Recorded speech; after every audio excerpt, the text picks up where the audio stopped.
மகாபாரத குருட்சேத்திர போரின் இறுதி நாளின் பொழுது நடந்த சில சோகமான சம்பவங்களை பற்றி நாம் இன்னைக்கு பார்க்கலாம்.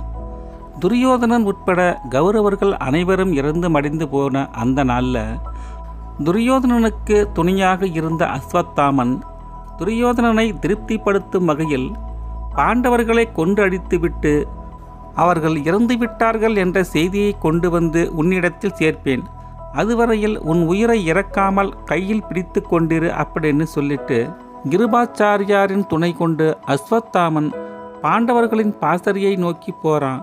ஆனால் கிருஷ்ண பகவானால் மிகவும் பலம் பொருந்திய பூதம் ஒன்று அந்த பாசறைக்கு காவலாக நிறுத்தப்பட்டிருந்தது.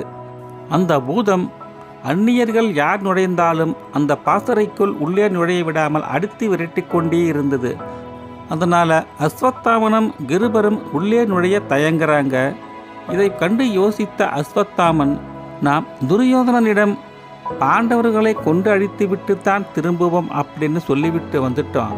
ஆனால் இந்த பூதமோ நம்மை உள்ளே நுழைய விடாமல் தடுத்து நிறுத்தி சண்டை போட்டு கொண்டிருக்கும் இந்த சமயத்தில் இதை வெல்வதற்கு ஏதாவது ஒரு உபாயம் சொல்லுங்க அப்படின்னு அஸ்வத்தாமன் கிருபாச்சாரியாரிடம் கேட்குறான்.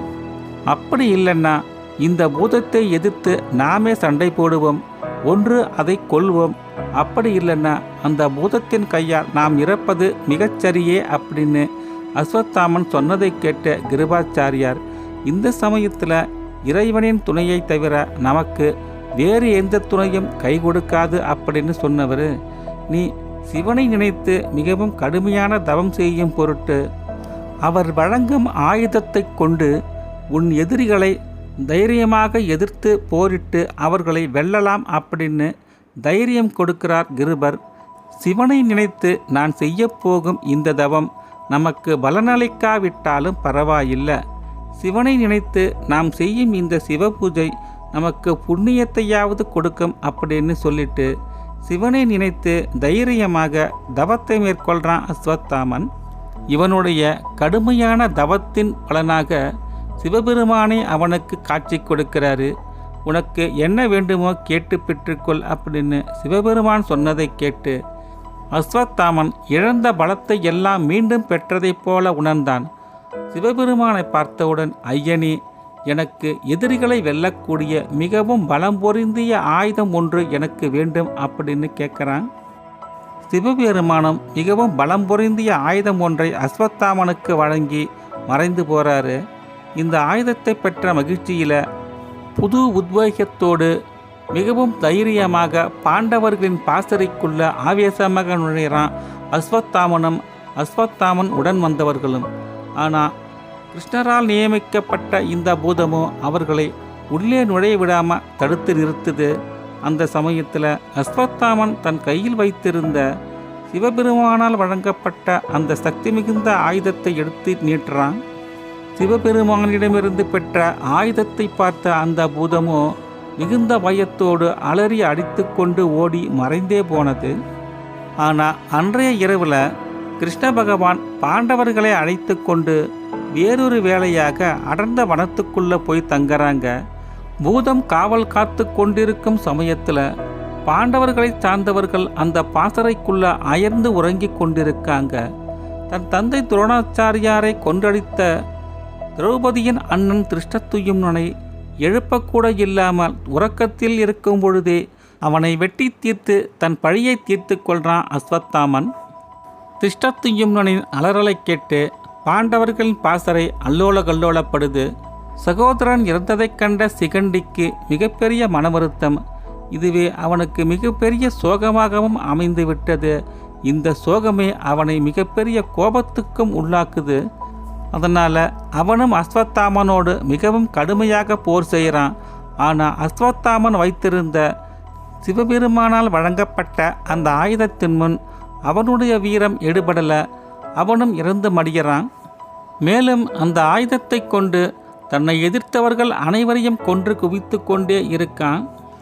ஓரிடத்தில் அயர்ந்து உறங்கிக் கொண்டிருந்த பாண்டவர்களின் பிள்ளைகளை பார்த்து தோற்றத்தில் பாண்டவர்கள் போலவே இருப்பதனால ஏமாந்து போன அஸ்வத்தாமன் அவர்களுடைய தலைகளை தனியாக வெட்டி கொய்தெடுத்து கொண்டு போகிறான்.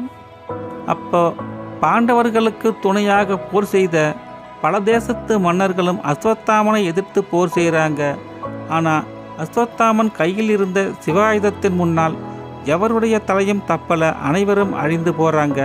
மிகுந்த வெற்றி களிப்போடு அஸ்வத்தாமன் பாண்டவர்களின் பிள்ளைகளின் தலைகளை எடுத்துக்கொண்டு ஆனந்தத்தோடு பாசறையை விட்டு வெளியே வந்தவன் போரில் அடிபட்டு கிடக்கும் துரியோதனன் இடத்தில் கொண்டு போய் சேர்க்கிறான். இதனை பார்த்த துரியோதனனுக்கோ மிகுந்த அதிர்ச்சி. அஸ்வத்தாமா, அடையாளம் தெரியாமல் பாண்டவர்களை கொல்கிறேன் என்று சொல்லி போய்விட்டு பாண்டவர்களின் பிள்ளைகளின் தலைகளை கொய்து எடுத்து வந்து விட்டாயே.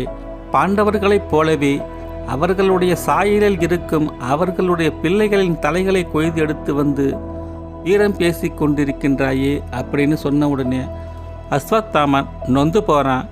மேலும் துரியோதனன், ஒரு அந்தணர் மரபில் பிறந்த நீ இப்படி சிறு பாலகர்களை தேடி பாவத்தை தேடி கொண்டதோடு மட்டும் இல்லாமல் உன் வீரத்துக்கே களங்கத்தை ஏற்படுத்தி கொண்டாயே அப்படின்னு சொல்கிறான்.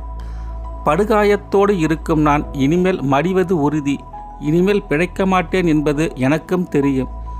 அது மட்டும் இல்லாமல் என் பரம்பரையிலும் பாண்டவர்கள் பரம்பரையிலும் இனி வாரிசுகளே இல்லாமல் போயிற்று.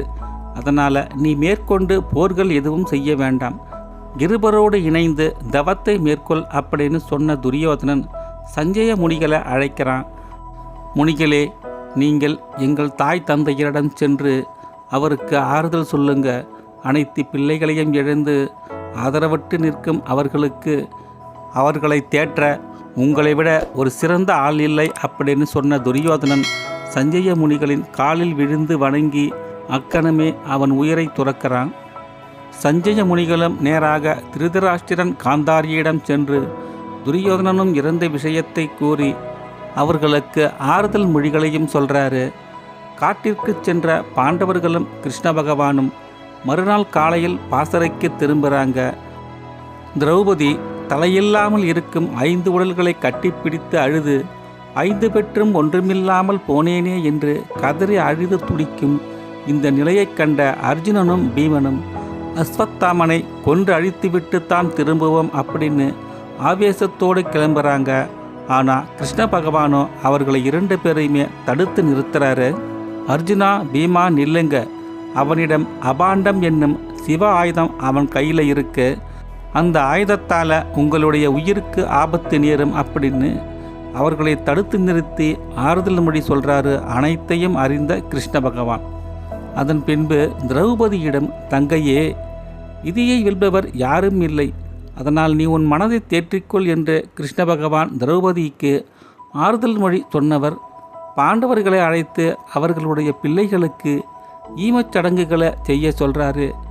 ஈமச்சடங்குகள் செய்து முடித்த பின்பு பாண்டவர்களை அரண்மனைக்கு அழைத்து கொண்டு போகிறாரு கிருஷ்ண பகவான். நம்ம பதிவு உங்களுக்கு பிடிச்சிருந்ததுன்னா ஒரு லைக் பண்ணிவிடுங்க, உங்கள் நண்பர்களுக்கும் ஷேர் பண்ணிவிடுங்க. புதியதாக நம்ம பதிவை பார்க்கும் நண்பர்கள் சப்ஸ்கிரைப் பண்ணிவிடுங்க.